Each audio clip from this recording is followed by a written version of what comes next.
sixth and reaping reward seventh. Here they come into the stretch. 3/16 of a mile to go. The crowd is screaming. They're in the final 16. There were three sports in America in the 1930s. There was boxing, there was baseball, and there was horse racing.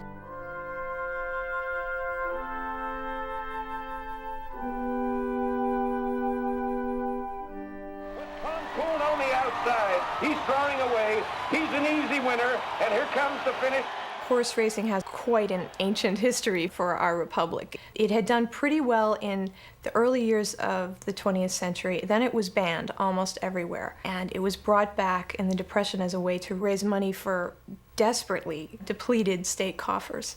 Wagering was taxed, and that's when it really exploded.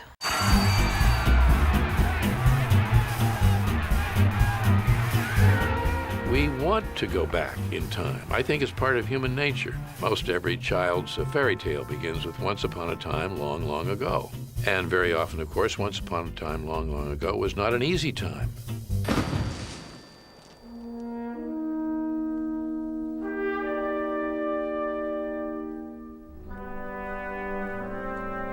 The Depression is complicated, and more complicated than it appears on the surface. It was a failure on the stock market, to be sure, but it was also a failure brought on by overproduction and by lack of government participation in the economy that we have grown accustomed to today.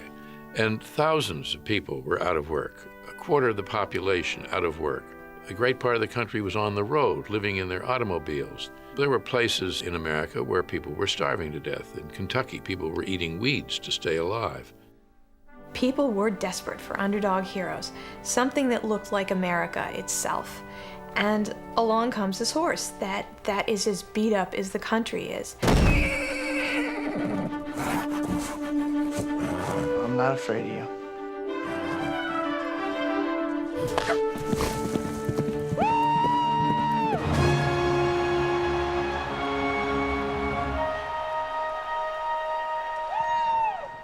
Seabiscuit was the most written about public figure in America in 1938 by newspaper column inches. Roosevelt was second, Hitler was third.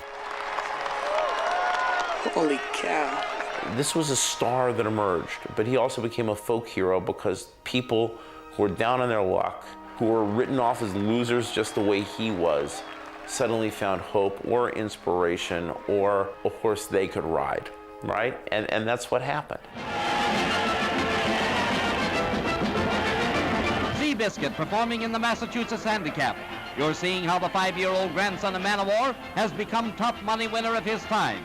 Seabiscuit is the son of a rather well-known horse named Hardtack, who was a son of a very, very famous racehorse named Man o' War.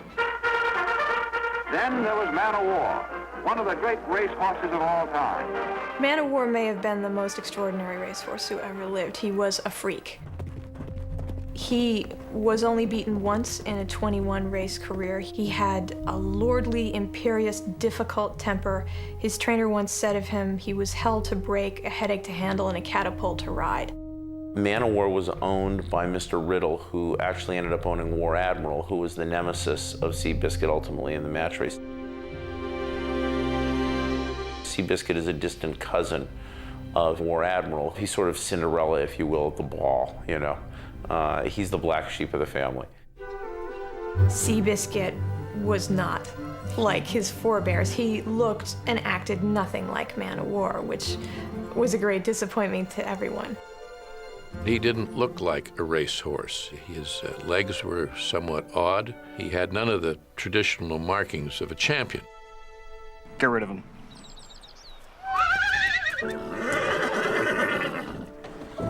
He was very small, and so he was written off at birth. They decided that the horse was too puny, too scrawny to run, and because of that, never really gave him a chance.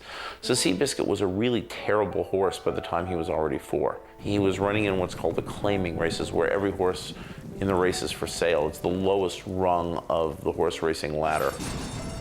He was entered in 3 cheap claiming races a week. I mean, this horse was abused in how hard he was run, and they just tried to squeeze as much cash as they possibly could from the horse, so he never had a chance to show his potential.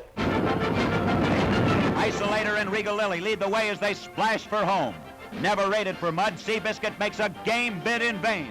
He was terrible. His first 17 starts he lost. When he ran, he would swing one foreleg out wildly to the side like he was swatting flies. The great-grandson of the owner said to me, "You can always recognize Seabiscuit in the films because he's the only one that doesn't look like a thoroughbred." He just didn't look the part, but you cannot see a horse's heart by looking at its frame. That's a very American idea, that hidden inside you is huge potential that's untapped and undiscovered. And if only people have the understanding to explore it or to nurture it a little bit, what could possibly emerge? Damn.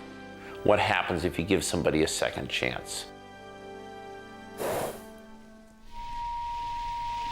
Howard and his trainer looked Seabiscuit over. Both are thrilled and excited. Here is the horse they have been looking for.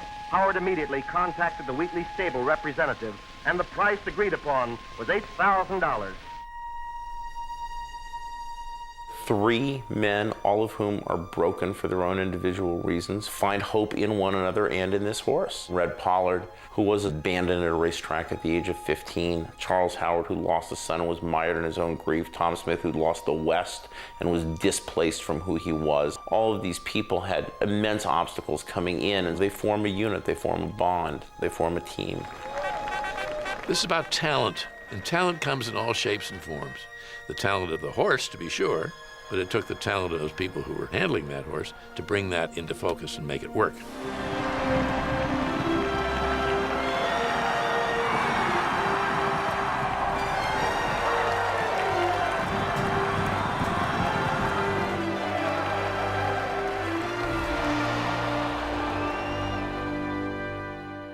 The great Seabiscuit's running today, and turf-minded Hollywood is here for the big event.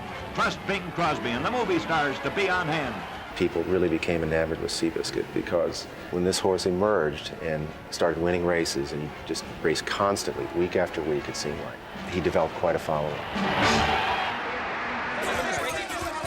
Well, I'm glad they finally have racing in California. Do they use Western saddles out there? Well, racing's always had rivalries between the East and West. And back then, the East really was better. The East Coast was where the Triple Crown winners had all come from. This is where the high-class racing was, and people thought of California racing as being a big step down.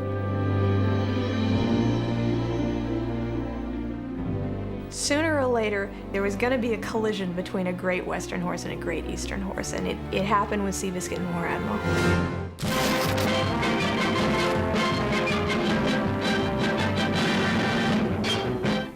All Turfdom wants to know if Seabiscuit here can beat the great War Admiral. New York racing tycoons propose to stake a $100,000 championship match to find out. 40 million people were listening on the radio. That was 1 out of every 3 Americans.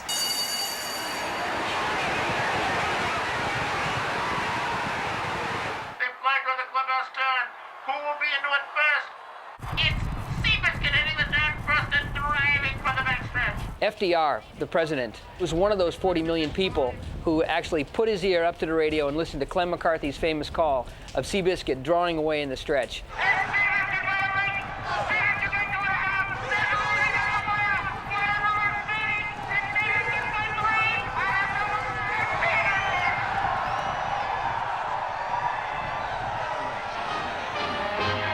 Seabiscuit, champion racehorse, another famous finisher. There were 2 great quests of Seabiscuit's career. One was to conquer War Admiral, and the other was to win the Santa Anita Handicap. Seabiscuit, world's second greatest money winner, points for the big Santa Anita races. Twice he's lost the $100,000 handicap by a nose. Now if those valuable pins can stand the gaff today, he'll try again. He was coming back at age 7, which is the equivalent of your early 40s, an equine athlete. He was going to be facing horses who were 3 years old and at the peak of their careers. And here's the big test, and the crowd wonders, can Seabiscuit hold his own? Will the old leg injury check his winning stride? And suddenly he seems to falter, and then the Biscuit takes command. And boy, look at him travel. The old campaigner shakes them all off and rolls home, setting a new track record. He ran the 2nd fastest 1.25 miles ever run in American racing history and set a track record at Santa Anita. At 7 years old. The record stood for 10 years. Champ of them all, Seabiscuit's one of the all-time greats of the racing world. Certainly the horse was the centerpiece of it, and There were plenty of people who could tell you everything about the horse who didn't know anything about the people around him. Red Pollard, though, his accidents were very public. They were very heavily covered. Red was actually declared dead after one fall. The life as a jockey in the 1930s was almost unthinkable. It amazes me that people wanted to do it. First of all, you had to starve yourself. You had to weigh as little as 100 pounds. At the absolute most, you could weigh 114 pounds, but you had to be one of the top jockeys to weigh that much. I don't know, you still look pretty tall to be a jock. I've never been over 115. And they did terrible things to their bodies to lose weight. Red Pollard apparently swallowed tapeworms so that he could lose weight. They would desiccate themselves. They hardly ever drank water. That part of it was very bad. The danger was even worse. Between 1935 and 1939, 19 jockeys were killed on the racetrack. The tracks didn't take care of them when they went down on the track. They would be carried up and dumped on a saddle table, even if they were dying. It was a very, very hard life.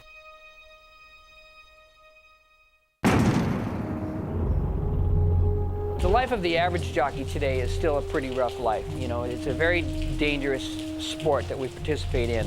There are 35 accidents a week that happen to jockeys. How many sports are you actually risking death? It's like, yeah, you hear about football players breaking this or that and playing through pain, but as a jockey, they're out there risking their lives every time they run. I think the experience of wetting your mind to the body of an animal that can run sustained speeds of 45 miles an hour is such an enthralling experience that they're willing to torture themselves almost to death to do it. When you go out there on the racetrack, it's you and the horse. No one else is involved. The trainer has done his job, and now it's up to me and the horse, and we have to bond. And when there is that bond between horse and rider, it's a thing of beauty.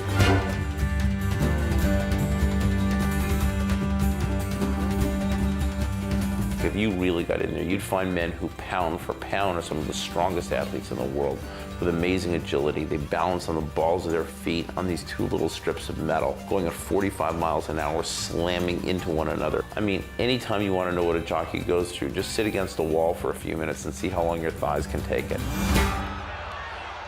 Very little about horse racing changes. It's a very tradition-bound sport. Racetracks look different because while they were built to accommodate these huge crowds that came to the races in Seabiscuit's era, they don't generally draw crowds like that except at the really big races now. There's off-track betting, there's simulcasting, which spreads your audience out. So the sport is healthy in terms of the finances, but it does look different now.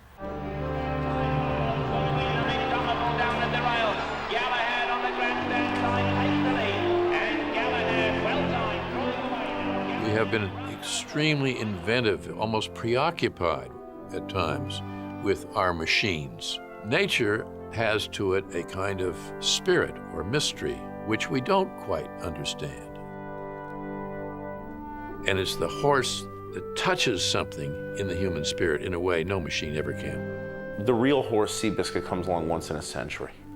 You know, the horse took off as a folk hero that ended up meaning much more than just any particular horse race.